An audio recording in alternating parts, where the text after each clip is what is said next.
can become an efficient gatekeeper for the kingdom of darkness. But unfortunately for his tutors and his lecturers, he gave his life to Christ.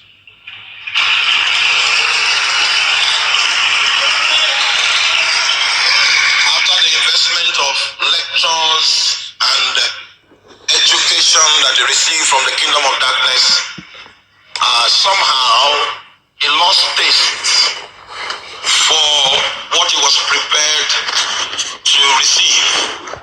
That was how the man revealed to me what it takes to be inducted into witchcraft in northern Ghana. It's not like our own here. That one is well established. At the end of the ritual, when you survive the ritual, then you'll be put in a room and dead animals will be put there that are stinking and rotting. You'll be locked in there for 3 days. You will not eat or drink. And the only perfume that you'll be breathing in and out is a perfume of death, so that you can be used to the smell of death. If you survive the 3-day isolation period, you will be treated to a meal. The dead birds and the dead animals that were in the same room with you will be used to cook okra soup. If you're a parent, okra soup. I mean this okra you know about, okra type.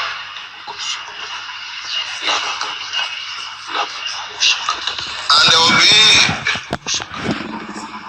fufu will also be made available so that you can take advantage of the okra. If you eat this okra soup and you vomit, it means you don't have the calling and the capacity to become a witch. You will be discarded from enrollment.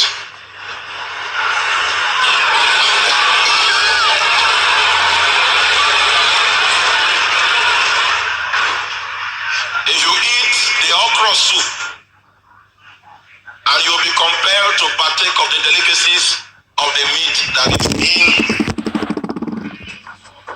the arrangement, and then you don't vomit, it means you have the capacity and calling to be a warlock. It is after that ceremony that they will commit to you the ring.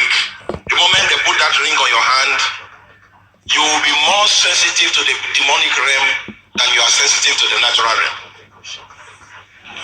He told me about his father, who was a warlock that he was supposed to take over from, that for all the days he knew his father never slept in the night. Hallelujah. You are quiet now. His father never what? Slept in the night. His father will be in the shrine until daybreak, speaking to the spirits. When he is in the shrine, this is what he says till daybreak. I have no eyes, give me eyes. I have no legs, give me legs. I cannot see, give me sight. That's what he says until daybreak. By daybreak, when he comes to you and sees you, the spirit will give him sight.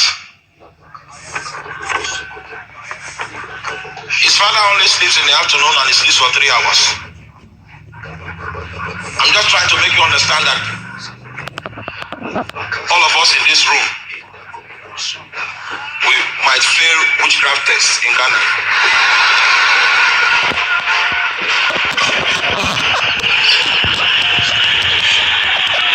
Hallelujah, hallelujah. He sleeps in the afternoon and he doesn't sleep with his back on the bed. He sleeps with his back on the chair. He must sit on the chair, and then they put a stool for him to put his legs.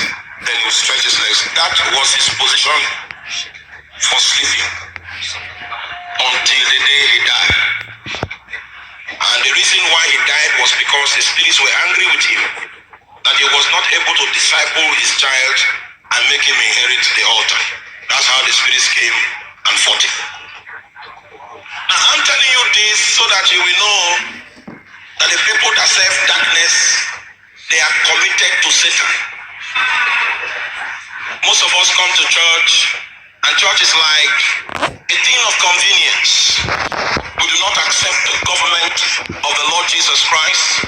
We do not allow him to regulate our affairs, to influence our choices, so that our choices will be consistent with his choices, and our lives will be an expression of the story that he is telling from heaven. Hallelujah. That's not all.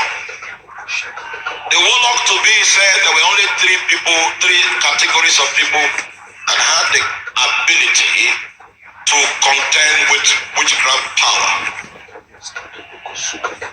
Number one, Christians that pray in the night. And if you find a Christian that is consistent in the night watches, is someone that the lecturers in witchcraft will say have no contention with this man. And that wisdom came from a long line of battles that saw warlocks die in their numbers. That was how they got this wisdom, to educate other generations in order to forestall the loss of future warlocks and wizards. Avoid what? Men that pray in the night. Secondly, the wizards taught them that the second category of people you need to avoid are people that pray intermittently. Maybe he prays for 1 hour, he stops, and after 2 hours he's praying again, then he stops, and after like that, it's always on and off. And if you find such people, leave them alone. Take your warfare somewhere else. The story will not end well if you combat with them. Are you there?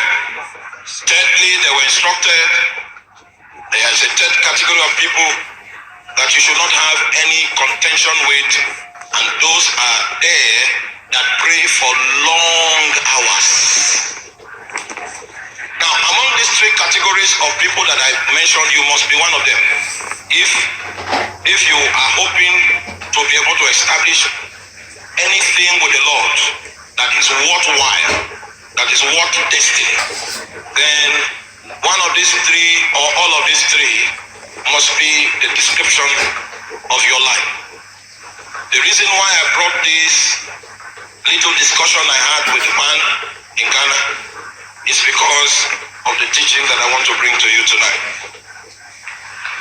We are talking about carriers of the presence of God. You will notice, are you there? In the lecture of witchcraft, I said Christians are in three categories. Prayerless Christians look human from the realm of the spirit. Christians that walk in holiness and pray a little, they look like fluorescent tubes. And Christians that pray long hours and are committed to prayer and allow prayer to shape them, they look like creatures that are in a pool of fire. Those Christians that are in a pool of fire, those are not such that you should joke with, because the consequences are grievous. If there are those Christians that are shining like fluorescent tubes, you can set a snare for them, a pitfall, so that you can trap them. Or the ones that burn with fire, you can do nothing about them. Absolutely. I came to tell you tonight that the presence of God has an outlook in the immortal realm. Yes, sir. Presence of God looks like fire in the immortal realm.